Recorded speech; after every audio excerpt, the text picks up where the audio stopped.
E aí, pessoal, tudo bem? Mais um Conexão Cultura no ar aqui na TV Câmara. E ó, hoje o programa tá repleto de coisa boa, tá? Vai resgatar inclusive o lado da infância de muita gente. Ai, que delícia, tia. E aí, pessoal, vocês estão bem por aí? Olha só, me diz uma coisa. Você já se divertiu com um bom desenho animado? Quem não? Não é verdade, tia? É verdade. Seja com o público infantil ou entre os grandinhos, as animações têm o poder de encantar, não importa a fase da idade. Não importa e encantam mesmo. Nosso convidado de hoje é prova disso. Bruno Hitch é designer e supervisor de animação, já trabalhou em projetos super renomados fora do país, inclusive, incluindo nada menos, minha gente, que Rick and Morty. Isso mesmo. No quadro Sessão Pipoca tem um longa-metragem envolvendo comédia e drama. Amor Sem Escalas é a dica de filme da vez. Ele é estrelado por George Clooney e foi indicado ao Oscar em várias categorias. E também não pode faltar aqui no programa aquela recomendação de livro no quadro Tem na Biblioteca, né? Isso aí, tem muita novidade aqui no programa hoje, hein? Né, Tem Ti? mesmo. Então, ó, vem com a gente que o Conexão Cultura tá só começando.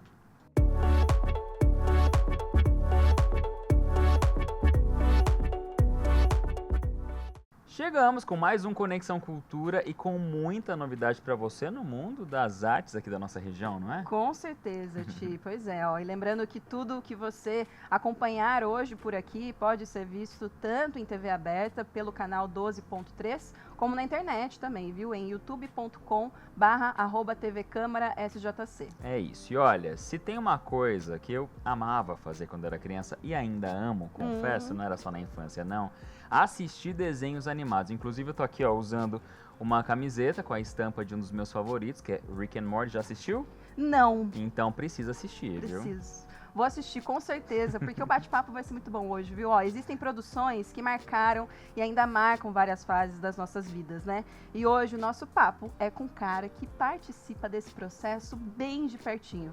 O nosso convidado é o designer Bruno Hitch. Bruno, seja muito bem-vindo ao Conexão Cultura. Eu que agradeço, prazer estar conversando aqui com vocês e falar um pouquinho sobre animação. Legal, cara. A gente já tá puxando por esse gancho desse desenho que tá aqui na minha camiseta, simplesmente porque, assim, é uma febre, bombou pra caramba, tem muito sucesso. Você trabalhou na quinta temporada, é Na isso? quinta temporada, exatamente, em 2020. Faz um tempinho já. Mas a gente tá falando de Rick and Morty, quando na verdade esse cara tem uma carreira muito mais extensa. Opa! Quero voltar um pouquinho no tempo. Você é de São José, na verdade você morou aqui em São José há bastante tempo, né? Exatamente, eu nasci em Jacareí, mas morei a minha vida inteira em São José dos Campos, desde sempre, né? E fui a 2013, me mudei para Florianópolis para estudar animação Sim. na Universidade Federal de Santa Catarina, né? E em 2016 eu comecei a trabalhar com animação, estagiando num estúdio de Blumenau, Sim. chamado Bell Studio. E você já tinha essa paixão pelos desenhos animados? Você já ia para essa área há muito tempo? Quais eram as suas inspirações, assim, suas referências para entrar nesse mundo da animação? Desde pequeno eu sempre desenhei, assim, sempre. Minha mãe e meu pai acho que influenciaram bastante isso, comprando material de desenho e Sim. tudo. E sempre me peguei desenhando muito desenhos animados da TV. Eu lembro de desenhar, copiar desenhos na revista, assim, né? E o interesse mesmo, trabalhar com animação, surgiu por volta do ensino médio, né? Eu estava decidindo o que eu queria trabalhar. Meu pai, imagina, engenheiro. Sim. Sonhava que eu ia me tornar engenheiro, mas acabei me tornando um artista, né? E fui ali, depois de ver, se eu não me engano, uma entrevista do Carlos Saldanha com o Jô Soares, na Olha época, só. falando sobre animação, me encantei demais. Aí comecei a pesquisar sobre, quando vi, estava lá em Já Florianópolis tava. estudando Cara, sobre animação. interessante você falar isso, inclusive que seu pai é engenheiro, é isso? Engenheiro. Porque quando a gente é criança, a gente tende a pensar na nossa vida adulta nessas profissões que são meio conhecidas, né? A maioria das pessoas pensa, vou crescer, vou ser médico, advogado, engenheiro, seja lá o que for. Agora, trabalhar com animação não é uma coisa que se vê todos os dias, muito menos no interior. Com certeza. Pra você foi muito desafiador, assim, ter que pesquisar sobre a profissão, ver onde tinha um curso legal pra você fazer, buscar essa formação? Sim, não, foi muito desafiador. Eu lembro que na época ainda não existiam tantos cursos quanto existem hoje, assim, né? E tanto é que na Universidade Federal ainda não tinha o curso de animação, hoje já tem, Ah, é? né? Separado do design. Mas na época eu tive que procurar, assim, alguma maneira de estudar isso. Já existia a Melies em São Paulo, se eu não me engano, mas ela era paga no caso e eu, né, tinha que optar por uma opção mais em conta, né, digamos. Sim. Qual que foi o curso exatamente que você fez? Eu fiz design, daí eu me especializei em animação dentro da área de design, porque lá tinha um projeto de animação. E qual que era a universidade? É a Universidade Federal de Santa Catarina, em Florianópolis. Legal, legal. Quer dizer, o cara teve que sair da região, Pois sair é. inclusive do estado, né? Pra ir lá pro sul do país pra conseguir buscar essa formação. Mas valeu a pena, Valeu né? a pena demais, nossa. Eu agradeço E muito. aí, os trabalhos? Como foi o primeiro convite? Como foi o processo do primeiro trabalho até chegar nesse desenho famosíssimo aqui, né? Sim. Como foi? No início, em 2016, eu comecei através de um estágio, né? Como eu falei, em Blumenau, com o estúdio Bell Studio. Uhum. Foi a primeira oportunidade, eu lembro que eu iniciei organizando pastas no computador, assim, para os animadores que já estavam na casa, né? Sim.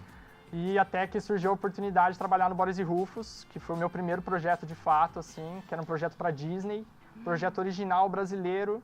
Aí eu falei, nossa, tenho que Caraca. me dedicar ao máximo a isso, porque isso aqui eu sei que vai me desenvolver. Você assim. tava com qual idade quando esse projeto caiu pra você? Olha, eu já tava com meus 23 Super 23 novo. anos. bem 23 novo. ainda é bem jovem, já É. pegando uma responsabilidade de trabalhar para um estúdio Disney. Exatamente. Como é que foi a emoção disso? Nossa, gigantesca. Eu lembro que qualquer cena que a gente pegava que era um pouquinho diferente, tinha alguma ação diferente, assim, a gente já vibrava, né? Porque a Sim. gente queria mostrar serviço. Essa Mas a como é verdade. que é na prática? Você tem que desenhar ou você só vai pegar uma cena que já tá ali mais ou menos montada e trabalhar em cima dela? Então, eu trabalho com a técnica cutout, que a gente chama. Cutout é uma técnica do 2D que manipula personagens prontos, né? Então a gente tem um personagem pronto ali, algumas vistas deles, vistas de frente, vista lateral, né? E a gente pega essa vista, posiciona na cena e vai modificando essa pose de acordo com a ação que precisa para aquela cena em específico, né?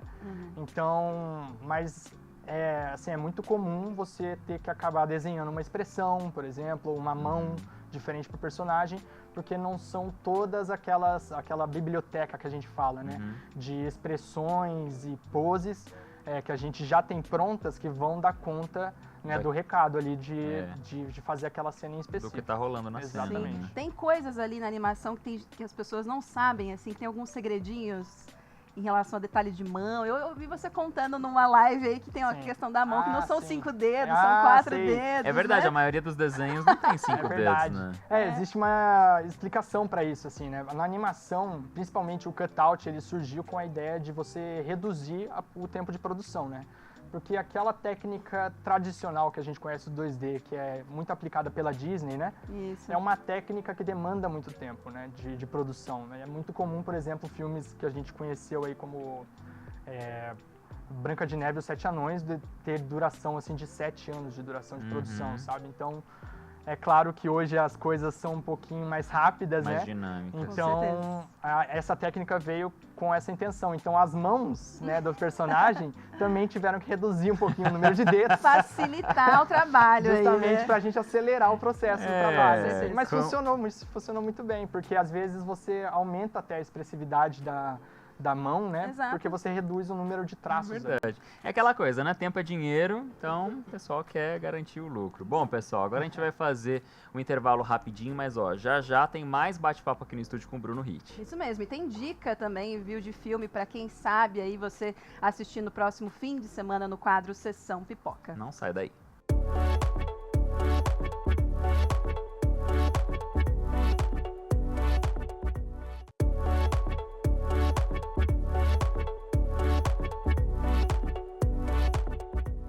Já estamos de volta com Conexão Cultura e bora para aquela dica de filme, aquela sugestão para você assistir no próximo fim de semana, hein? E ó, essa dica de hoje vai fazer muita gente pensar um pouquinho sobre trabalho, sobre solidão, relacionamentos. É, isso mesmo, tia. O filme Amor Sem Escalas levanta reflexões sobre o que realmente importa na vida, viu? O personagem interpretado pelo renomado ator George Clooney tem um trabalho bem inusitado. É contratado por pessoas para demitir pessoas. Eita, que coisa complicada, hein? Ó, chega mais, Dani Rivas, conta mais pra gente desse filme.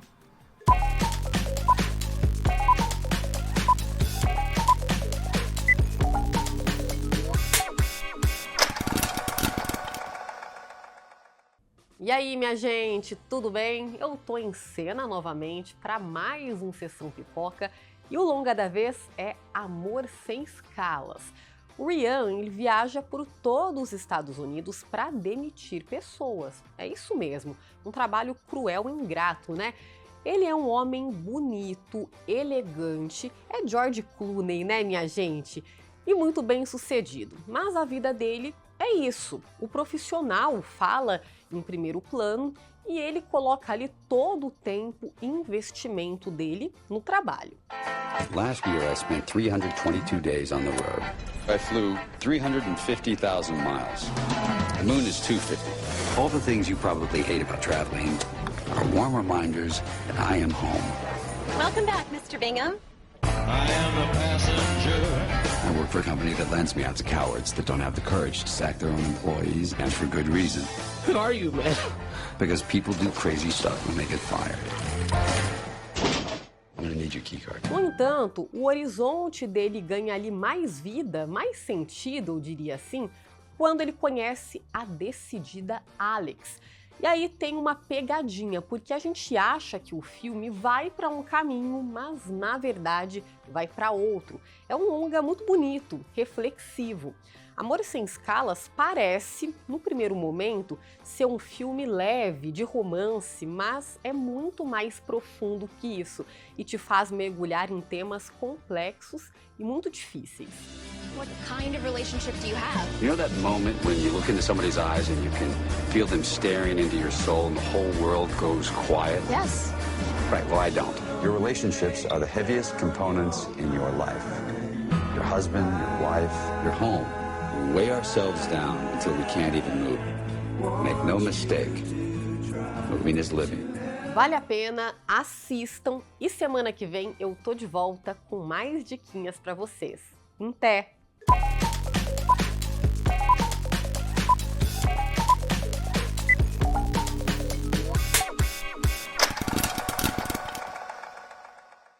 E voltamos a conversar aqui no estúdio com o nosso convidado de hoje, o designer Bruno Hitch. Bruno, vamos então falar disso aqui, porque eu não vim vestido a caráter à toa, né?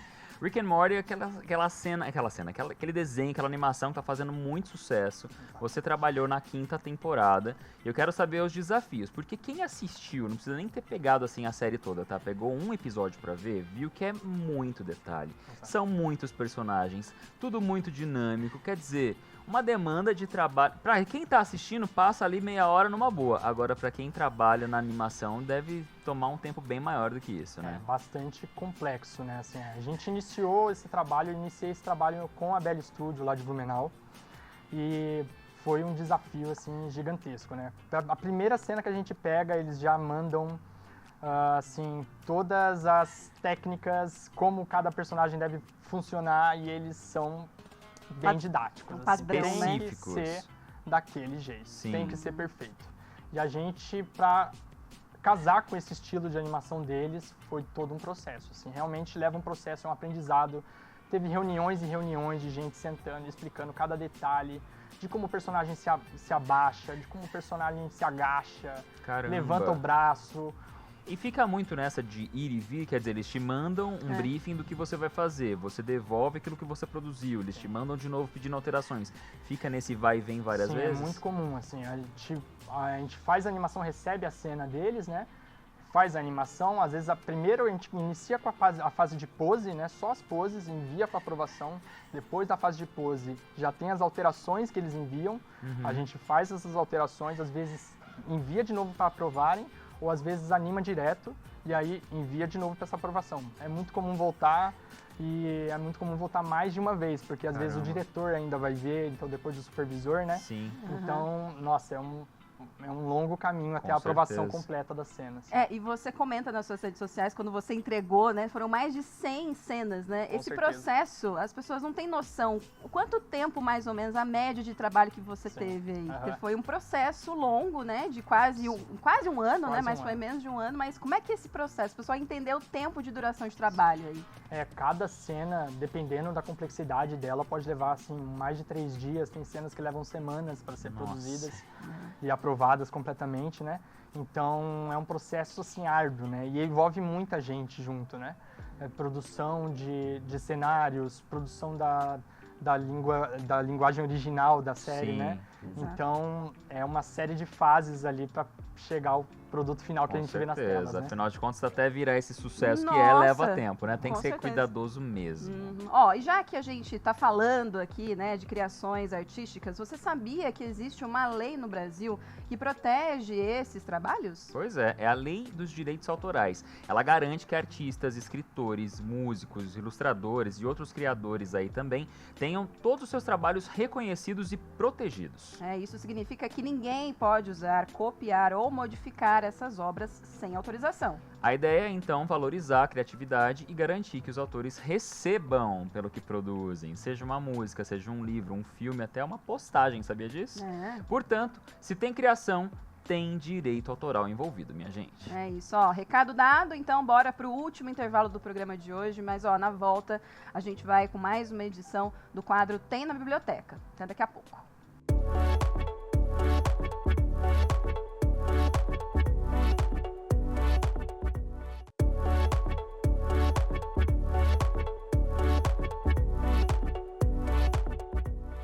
Já de volta com o último bloco do Conexão Cultura de hoje, e agora é hora daquela dica literária para você se jogar aí na leitura. Chegou a vez do quadro Tem na Biblioteca.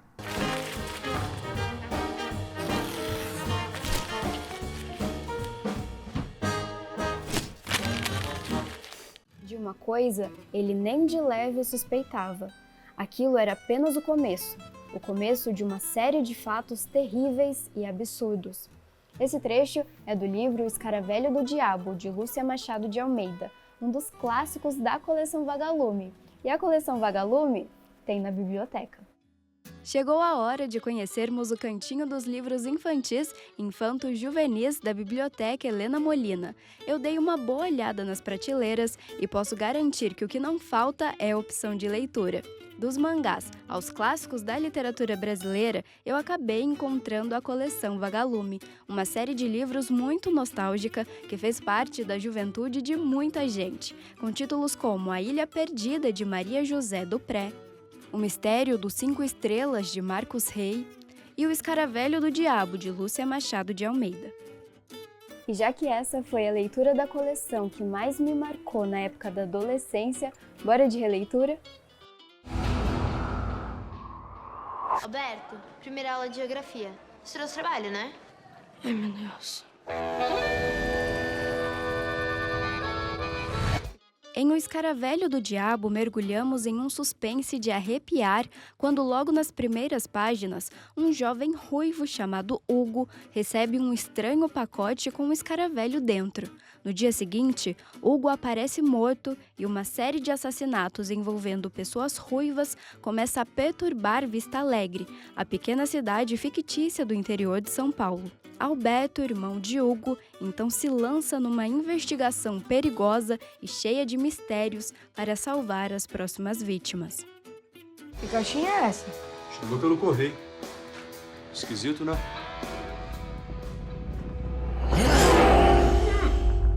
O Hugo já foi? Não veio tomar café ainda não.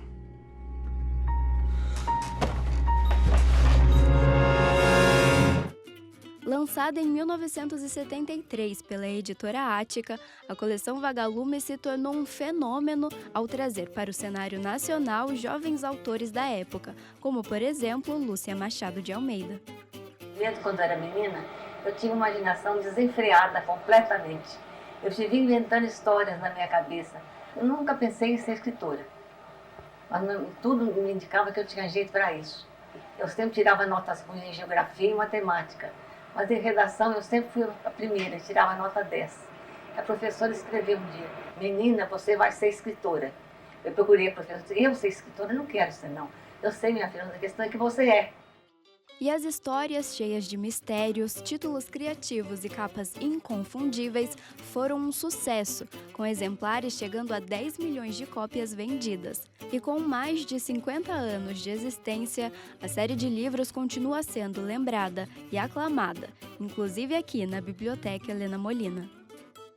Os anos passaram, mas as coisas não mudaram tanto assim. A coleção Vagalume continua sendo uma das escolhas preferidas dos leitores, independente da geração.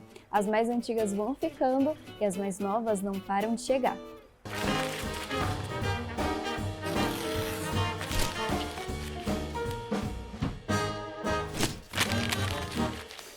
E a gente volta a conversar com um cara que tá mandando muito bem em produções de animação, viu? O designer Bruno Ritt, que tá aqui com a gente. Bruno, me conta um pouquinho agora das produções brasileiras também, né? Como é que foi essa experiência, né, com essas produções? Qual você teve um desenvolvimento melhor? Você contou nos bastidores que teve o Mestre Cuca, né? Exato. Que foi um amadurecimento aí, né, para o seu trabalho, né, até chegar ao internacional, né? E ganhou até prêmio, né, Ganhou. também. As produções brasileiras para mim são, acho que a chave de ouro de cada animador brasileiro, né? A gente tem muito carinho com essas produções porque a gente sabe da dificuldade que é, né, de criar algo nosso, assim. E sempre que eu tenho a oportunidade de trabalhar em uma série brasileira, para mim é sempre um prazer, assim. Eu trabalhei, acho que em uma certa quantidade de animações brasileiras já que eu posso colocar aí no portfólio e sou muito feliz de trabalhar nelas, assim. E agora, o que tá em andamento, o que vem por aí? Se é que pode contar. Eu posso contar, assim, em detalhes, né? Eu tô trabalhando agora num longa-metragem com o pessoal ali de Curitiba, Dogzilla Studio. Eu não posso falar em detalhes, né, qual é o filme nem nada, mas é uma produção brasileira, é super bacana. E eu também agora estou trabalhando num projeto, esse no caso é do exterior, mas é com um projeto do Chipre, com o pessoal da Toonbox. É um projeto Take My Muffin, o nome, muito inspirado no Rick and Morty. Vem mais sucesso série, por aí, então. Com certeza. Cara, eu acho muito interessante e importante o Bruno trazer essa questão da gente valorizar as produções brasileiras, porque a gente pensa muito nisso, né? O cara trabalhou em Rick and Morty, que é uma produção gringa, o que, assim, gente, é claro, é incrível, mas tem um caminho até você chegar lá, e definitivamente não significa que só o que vem de fora, o que é internacional, é o que tem valor, pelo contrário. Nossa. A gente tem muita produção artística brasileira, não tô falando só de animação não, viu? De todos os tipos, que tem muita qualidade, é um conteúdo muito bom. Então, sempre que vocês tiverem oportunidade, valorizem a cultura brasileira, valorizem os profissionais como o Bruno, que com certeza estão levando o nome do nosso país para outro patamar. Cara, parabéns pelo seu trabalho, Eu agradeço. parabéns por ser daqui, que é gente nossa, né, do Vale do Paraíba, e obrigado por ter aceito aqui o nosso convite. Pelo convite, é sempre um prazer poder falar sobre animação e com o pessoal de São José dos Campos ainda. Valeu, obrigado mesmo. Obrigada, Bruno, de verdade, viu? Ó, Conexão Cultura, então, chega ao fim, né? Mas a gente continua se encontrando durante a programação da TV Câmara de São José dos Campos. É isso. E também nas redes sociais, né? No @TV Câmara SJC, você já sabe. A gente então te espera no próximo programa, combinado? Combinado. Por mim, tá combinadíssimo. Até lá.